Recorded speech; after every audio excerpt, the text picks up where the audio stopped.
Magandang umaga po. O, ano yung pinakamasarap dito? Pan de coco, oo nga. Ay, mamon ito? Ano mo? Mamon? Ay, hindi ko alam kasi Amerikano eh.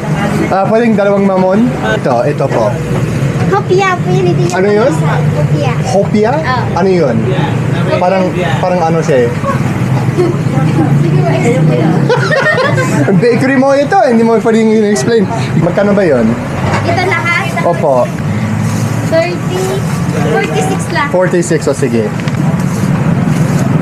Balik ka ulit, kuya. Ha? Balik ka ulit. O sige nga. Galing yung magtagalog, no? Ay. Salamat. Salamat po. Ingat. 7 a.m. Pawis ng pawis. We got some mamon. This is like a, the best way I can describe this is like a sponge cake. So let's give it a try.